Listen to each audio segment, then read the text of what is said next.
በስመ አብ ወወልድ ወመንፈስ ቅዱስ አሃዱ አምላክ።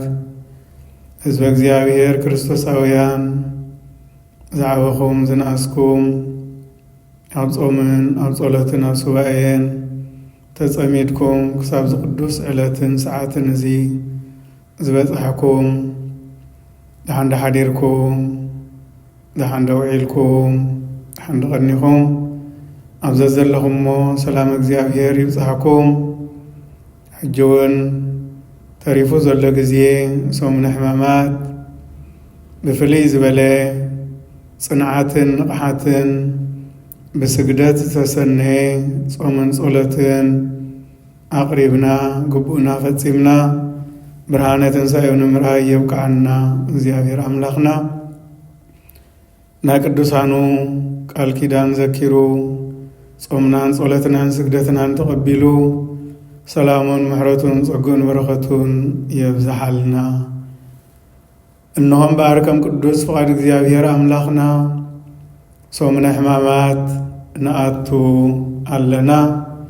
ብሰላም ኣጀሚሩ ብሰላም የፈጽመና እግዚአብሔር እሞ ሰሙነ ሕማማት ንነፍስ ወከፍ መዓልቲ ነናታ መግለጽን ታሪኽን ትምህርትን ስለ ዘለዋ ካብ ነዊሕ ብሓፂር ካብ ብዙሕ ብውሑድ ምስቲ እንሰግዶን እንጾሞን እንጽልዮን ናይ ሱባኤ ሰሙን እቲ ታሪኹ እናዘከርና መንፈሳዊ ርድኢትናን ስምዒትናን ኣዕቢና ብተመስጦ መታን ክንጽልን ክንሰግድን ሕፅር ኣቢልና ነናተን ናይ ነፍሲ ወከፍ መዓልቲ ትምህርቲ ክንጠቅስ ኢና። እግዚአብሔር ምስጢር ጥበቡ ይግለጸልና።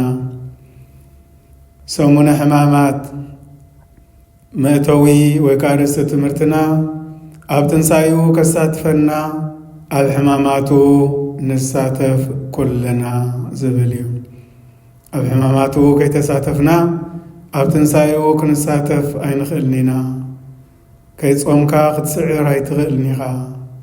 ስለዚ ኣብ ሕማማቱ ተሳቲፍና ኣሰሩ ተኸቲልና ኣብ ትንሣኤኡ ድማ ክንሳተፍ ብትንሣኤኡ ትንሣኤ ነፍሲ ክዕድለና እግዚአብሔር ኣምላክ ቅዱስ ፍቓዱ ይኹነልና። ስለዚ ነዚ እናዘከርና ሰሙነ ሕማማትና ነኽብር ግቡእና ንፈጽም እግዚአብሔር ሓይልን ጽንዓትን ይሃበና።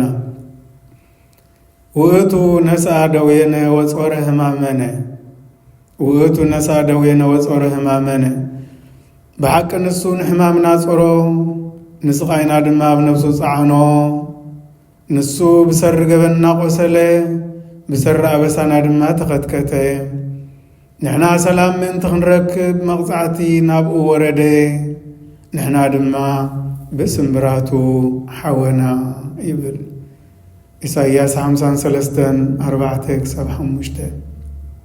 እወ ጎይታና መድኃኒና ኢየሱስ ክርስቶስ ብስቕለቱን ብሞቱን ክብጀወና ምእንታና ሕማማተ መስቀል ተቐበለ። ኣሕዋተይ ነዚ እናዘከርና ምእንታና ምእንታይ እናበልና ነዚ እናሓሰብና ክንጸውምን ክንጸልን ክሰግድን ይግባአና። ነአምን ሕማሞ ለዘኢሃምም ነአምን ሕማሞ ለዘኢሃምም ነቲ ዘይሓምም ሕማማቱ ነአምን ነቲ ምእንታና ዝሓመመ ነቲ ምእንታና መከራ መስቀል ዝተቐበለ ነቲ ገበን ዘይብሉ ከም ገበነኛ ዝተፈርደ ምእንታና ምዃኑ ክንሓስብን ክንዝክርን ይግባአና። ብሕማማተ ሥጋሁ ብየዘወነ ብሕማማት ስጉኡ ድማ ተበጀወና ኣድሓነና። ትምህርተ ወባኣት እዚ ከምኡ ዝኣመሰለ እቲ ተበጃውነቱን ለውሃቱን ዝገልጽ ጥቕስታትን ቅዱሳት ጽሑፋትን እናዘከርና ብኣስተንትኖን ብተመስጦን ብመንፈሳውነትን ክንጸውምን ክንጽልን ክንሰግድን ይግባአና። ኣሕዋተይ እግዚአብሔር ይሓግዘና። እወ ኣብ ጾሙን ኣብ ጸሎትን ኢና ወሪሕና ዘለና። ሕጂ ድማ ተሪፋ ዘላ ሰሙነ ሕማማት ካብቲ ዝቐነናዮ ዝወርሕናዮ ኣበርትዕ ዓቢልና ደልዲልና ጸኒዕና እግዚአብሔር በሰላም ከፈጽመና እግዚአብሔር አምላክ ኃይልን ጽንዓትን መንፈሳዊ አእምሮን ያዕድለና።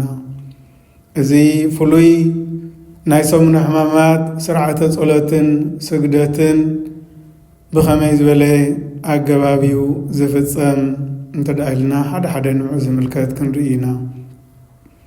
ሰሙነ ሕማማት ካብቲ ልሙድ ዝወራሕናሉ ስርዓተ ጸሎትን ጾምን ፍልይ ብዝብል ኣገባቢ ዝፍጸም ኣብ ሰሙነ ሕማማት ምስላም መስቀልን ጸሎተ ቅዳሴን የልቦን። ጸሎተ ቅዳሴ እቲ ናይ ሓድሽ ኪዳን መጀመሪ ዝኾነ ኣብ ጸሎተ ሐሙስ ጥራይ ይፍጸም።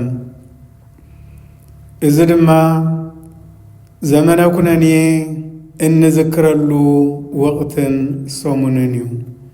ዘመነ ኩነንየን ሕማማተ መስቀሉን እንዝክረሉ ጊዜ ስለ ዝኾነ መደባት ስርዓተ ጸሎትና ኣብ ውሽጢ 24 ሰዓታት 7 ጊዜ ናይ ጸሎትን ስግደትን እዋናት ሓሊና ብጸሎትን ስግደትን ኢና እንፍጽሞ ነዚ ሰሙን እዚ። ስግደት ክንብል ከለና ብሰለስተ መንገዲ ይግለጽ። ቀዳማይ አድንኑ አርእስቲክሙ ከም ዝብል በአድንኖ ርእስኻ ብምድናን እትቕበሎ ጸሎት ወይ እትጽልዮ ጸሎት ማለት እዩ። ካልኣይ አስተብርኮ ይበሃል። አስተብርኮ ማለት ተንበርኪኽካ ገጽካ መሬት ከይተንከፈ እትገብሮ ስግደትን ጸሎትን እዩ። ሳልሳይ ሙሉእ ስግደት ይበሃል። ሙሉእ ስግደት ብብርክኻ ኢድካን ርእስኻን መሬት ተንኪፍካ ብብርክኻ ተደቢርካ እትገብሮ ስግደትን ጸሎትን እዩ። ራብዓይ ስግደት ክንብል ከለና ኣብዞም 5 ናይ ውግዘት በዓላት ማለት በዓለ እግዚአብሔር ዕለት 29፣ በዓለ ማርያም ዕለት 21፣ በዓለ ቅዱስ ሚካኤል ዕለት 12፣ ቀዳምን ሰንበትን ኣብዞም 5 ናይ ውግዘት በዓላት ተባሂሎም ዝጥቀሱ እቲ ሙሉእ ስግደት ዝበሃል ኣይስገድን እዩ። በዘይካ ኣብዚኦም ግን ኣብ ሰሙነ ሕማማትን ካልእ ናይ ቀኖና እንወስዶ ስግደትን ሙሉእ ስግደት እቲ ቁፅሪ 3 ዝጠቐስናዮ ስግደት ንሰግድ ማለት እዩ። ሶኒ ሕማማት ዕለተ ሶኒ ቀዳማይ ዕለተ ሶኒ ዕለተ ርግመተ ዕፀ በለስ ትበሃል።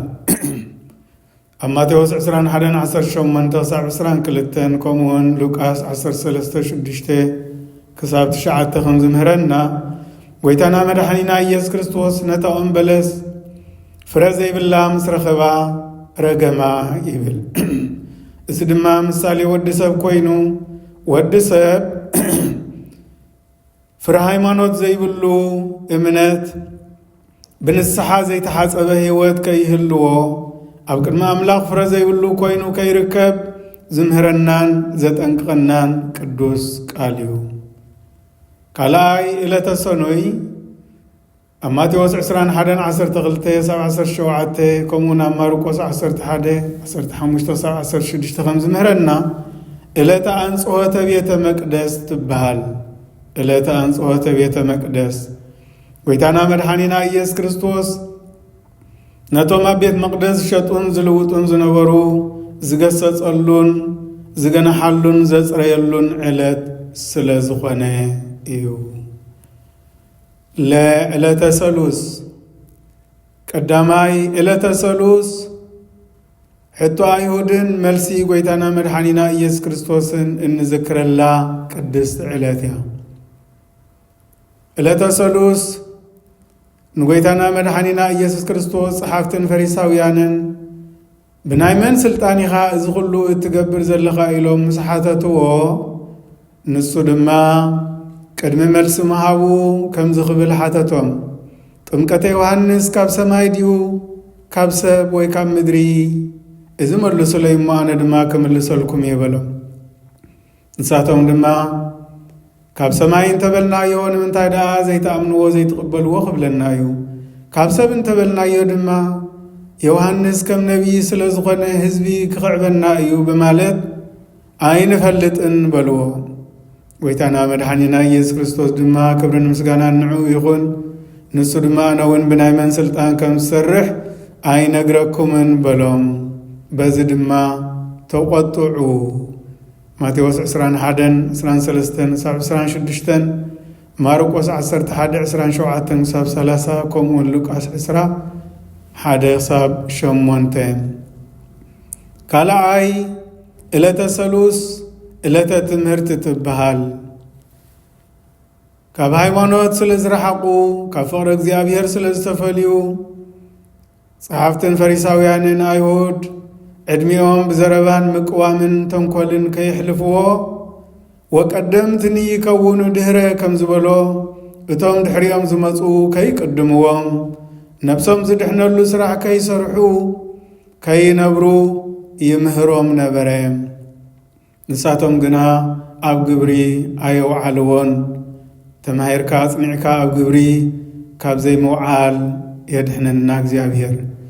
ከመይ ንኣይሁድ ብዝተዋህበ ትምህርቲ ካልኦት ኣባጊዕ ኣለዋኒ ከም ዝበሎ ቅዱስ ቃሉ ኣብቲ ግዜን ኣብቲ ቦታን ዘይነበሩ ህዝቢ ወይ ከዓ ምእመናን ነቲ ትምህርቲ ክርስቶስ ተቐቢሎም ኣጽንዕዎን ኣመንዎን ሰዓብዎን።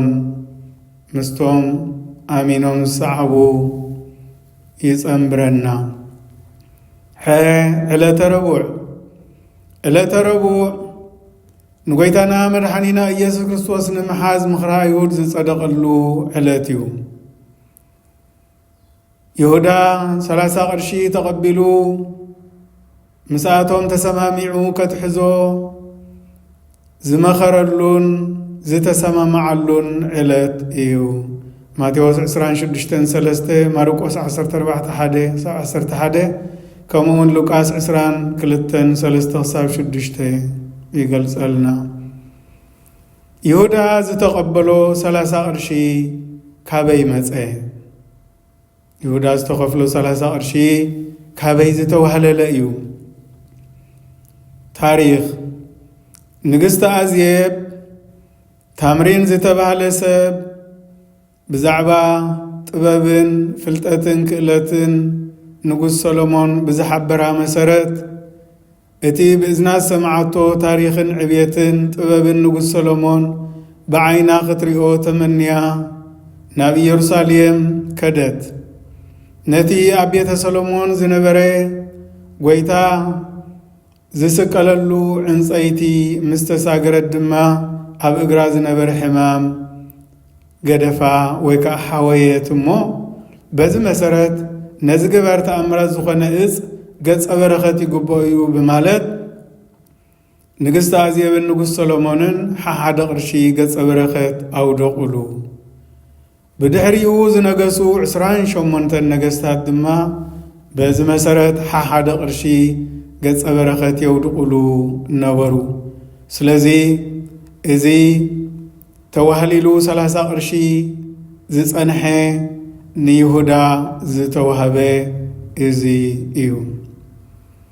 ከምኡውን እግሪ መንገድና ረቡዕን ዓርብን ብዘይካ ወርሓት ፋሲካ ዓመት ሙሉ እንጾመሉ ምኽንያት ረቡዕ ጎይታ ንምስቃል ኣይሁድ ምኽሪ ዘጽደቕሉ ስለ ዝኾነ ንዑ ንምዝካር፣ ከምኡውን ዓርቢ ዕለተ ስቅለተ ክርስቶስ ስለ ዝኾነ ንዑ ንምዝካር ኢና እንጾሞ። ካልኣይ ዕለተ ረቡዕ ዕለተ መዓዛ ዕለተ ንስሓ ትበሃል።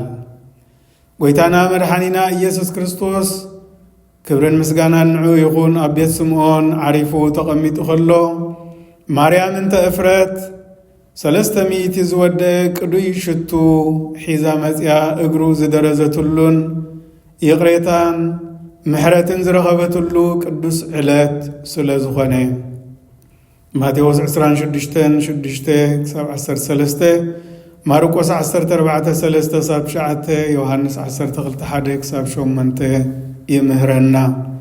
ስለዚህ ዕለተ ረቡዕ በዚ ማርያም እንተ እፍረት ብ300 ቅርሺ ነፍሳ ከተድሕነላ ኸላ በእቲ ሓደ ወገን ድማ ካብኡ የድሕነና ይሁዳ ብ30 ቅርሺ ነብሱ ዘጥፍኣላ ዕለት እያ። ከምዚ ካብ ምዃን የድሕነና እግዚአብሔር ኣምላኽ።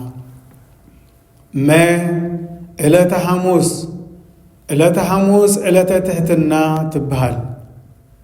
ቀዳማይ ጎይታና መድኃኒና ኢየሱስ ክርስቶስ ንደቀ መዛሙርቱ ፍቕርን ትሕትናን ዝመሃረላ እግረ ደቀ መዛሙርቱ ዝሓፀበላ ኣብነት ትሕትንኡ ዘርአየላ ቅድስቲ ዕለት እያ። ዮሐንስ 13:12-16 ቅዱስ ያሬድ ከም ዝገልጾ ሓፀበ እግረ ኣርዳኢሁ ወይ ቤሎሙ ኣነኒ ሓፀብኩ እገሪክሙ አንትሙኒ ከመዝ ግበሩ ለበይጽክሙ። ጎይታና መድኃኒና ኢየሱስ ክርስቶስ ደቀ መዛሙርቱ ኣነ ኣእጋርኩም ሓፂበ ኣብነት ይበኩም ኣለኹ ንስኻትኩም ድማ ንውፀትኩም ከምኡ ግበሩ በሎም።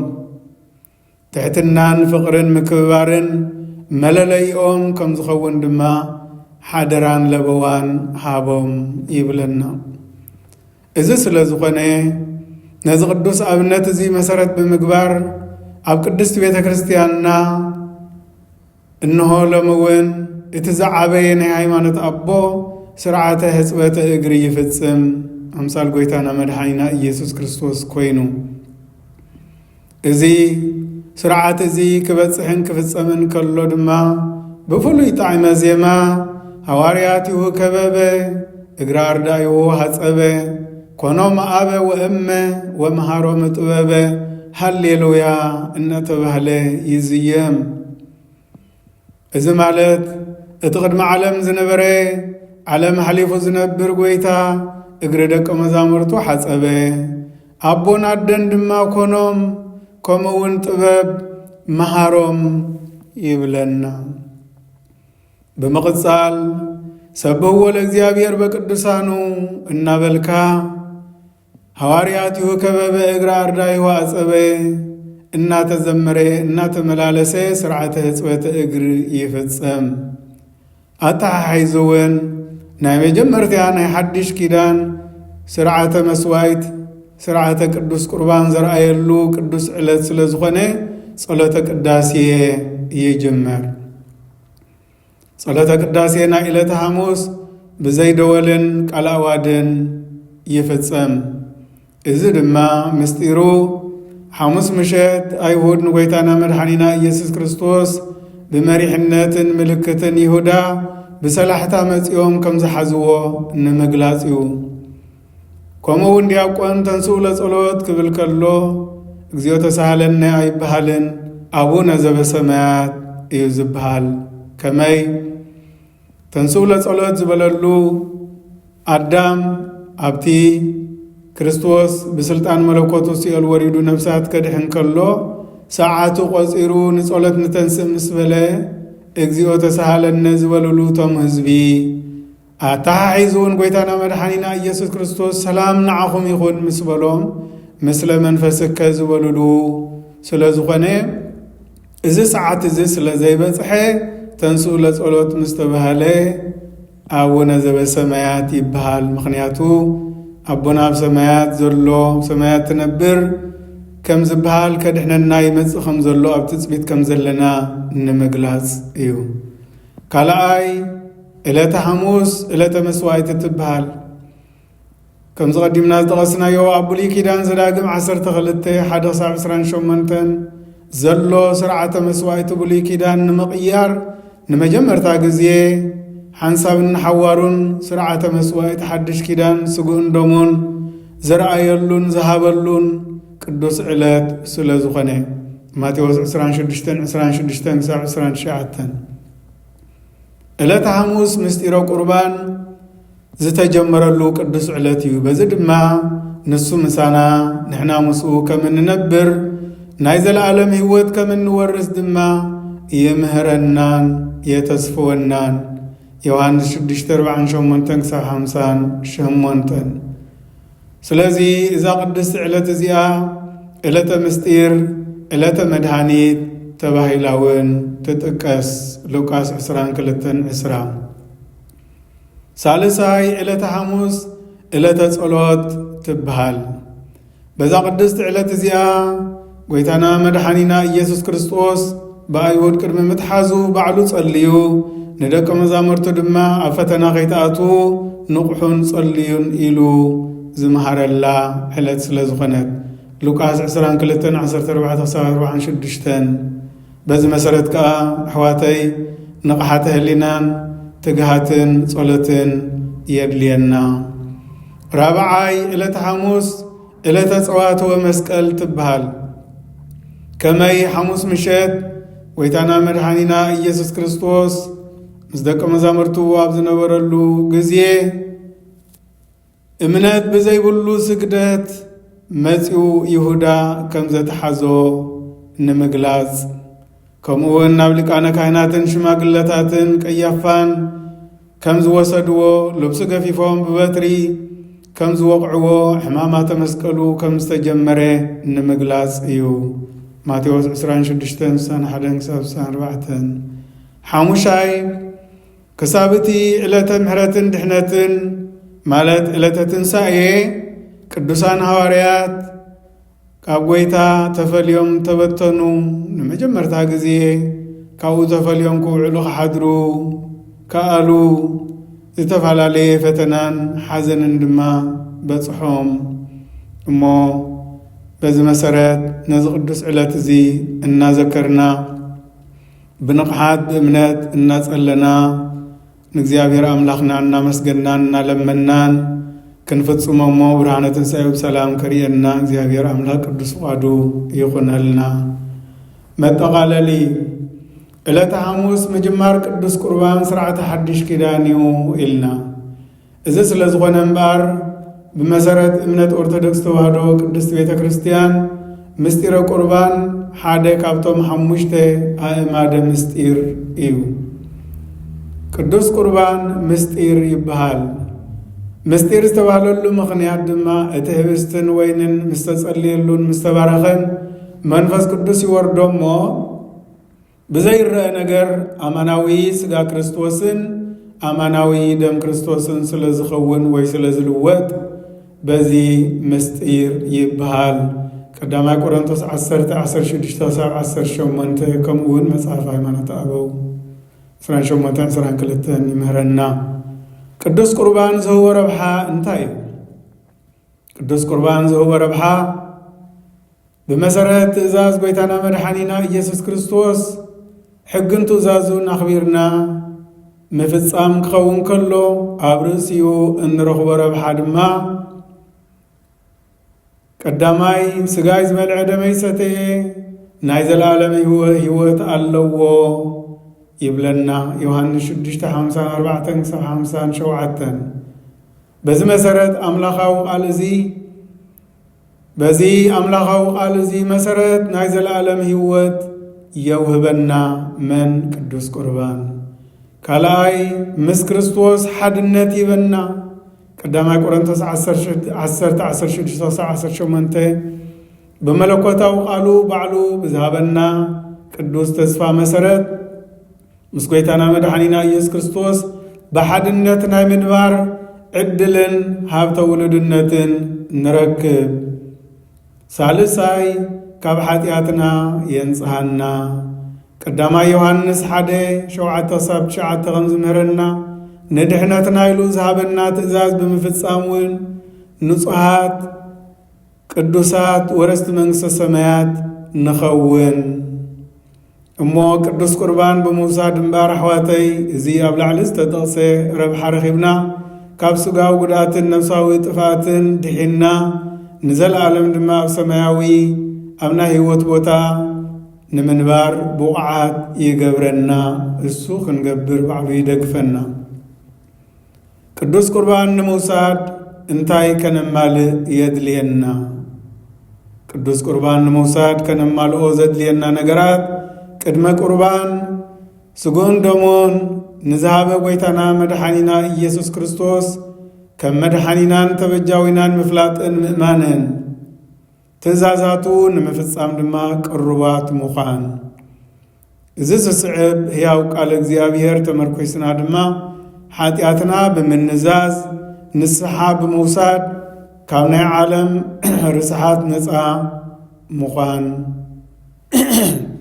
ቀዳማይ አቶም ገበነኛታት ኣብ ልብኹም ተመለሱ እናበለ ጣዕሳ ልቢ ጌርና ናብ ንስሓ ክንመጽእ ከም ዝግባአና ይምዕደና ኢሳይያስ 46:8 ያዕቆብ 5:16 ካልኣይ መንግሥተ ሰማያት ቀሪባላ እሞ ተነስሑን እመኑን ይብለና ማቴዎስ 3:1 ሳልሳይ ኣምላኽ ንኣሕዛብ እውን ህይወት ዝኸውን ንስሓ ሂብዎም ኣሎ እሞ ተነስሑ ይብለና ግብረ ሐዋርያት 11:18 ራብዓይ ኃጢአትኩም ምእንቲ ክድምሰሰልኩም ተነስሑን ተመለሱን ይብለና ግብረ ሐዋርያት 3:19-20 ስለዚህ ኣሕዋተይ ብንስሓን ብጣዕሳ ልብን ተመሊስና ይቕሬታን ምሕረትን ክንረክብ ብንስሓ ነፍስና ክንሓጽብ ይግባአና እዚ ምስ ገበርና ብድሕሪ እዚ ዝግባአካ ምስ ኣመላእካ ነዚ ዝስዕብ ቅዱስ ቃል መሰረት ብምግባር ቅዱስ ቁርባን ትወስድ ማለት እዩ ቀዳማይ ህይወት ክረክብ ዝደሊ ለባም እንተሎ ዝግብኦ ኣማሊኡ ይውሰዶ ይብለና ንመን ንቅዱስ ቁርባን ዝግባአና ንምምላእ እምባረይ ዝጠቐስናየ እዩ ምሳሌ 9:4-6 ካልኣይ ኣቱም ጽሙዓት ንዑ ውሰዱ እሞ ብህይወት ክትነብሩ ኢኹም ንዑ ስተዩ እሞ ንዑ ስጉኡ ብልዑ እሞ ብህይወት ክትነብሩ ኢኹም ብማለት ይምዕደና ኢሳይያስ 55:1-3 ሳልሳይ ስጋይ ብልዕ ሓቂ ደመይ እውን መስተ ሓቂ እዩ እቲ ስጋይ ዝበልዕ ደመይ እውን ሰቲ ድማ ኣባይ የነብር ኣነ እውን ኣብኡ እነብር ይብለና ዮሐንስ 6:55-56 ስለዚ በዝን ከምኡ ብዝኣመሰለን ቅዱስ ቃልን ናይ ህይወት ተስፋን መሰረት ዝግባአና ማሊና ቅዱስ ቁርባን ክንወስድ ይግባአና ኣሕዋተይ እሞ እዚ ኣማሊእና ናብ ቅዱስ ቁርባን ምስ በጽሕና ተመሊስና ናብ ዓለማዊ ዓዘቕትን ኃጢአትን ከይንኣቱ ምጥንቃቕ የድየና ዘለዓለማዊ ሰማያዊ ረብሓ ነፍሲ ብምሕሳብ ካብቲ ሓላፊ ድሌታት ስጋ ርእስና ብምግታእ እግዚአብሔር ምሳና ንሕና ምስ እግዚአብሔር ክንነብር በክርስቲያናዊ ህይወትን በመንፈሳዊ መንገድን ክንጓዓዝ እግዚአብሔር አምላኽ ይደግፈና ስለዚህ በዚ ቅዱስ ዕለት እዚ ምእንቲ ብዙሓት ምንተና ስርዓትን ሕግን አርእዩ ስጉእን ደሙን ከም ዝሃበና ፈሊጥና ኣብ መስቀል ውዒሉ ስጉኡ ቆሪሱ ደሙ ፍሲሱ ከም ዝብጀወና እናዘከርና በሓላፊ ወርቅን ብሩርን ዘይኮነ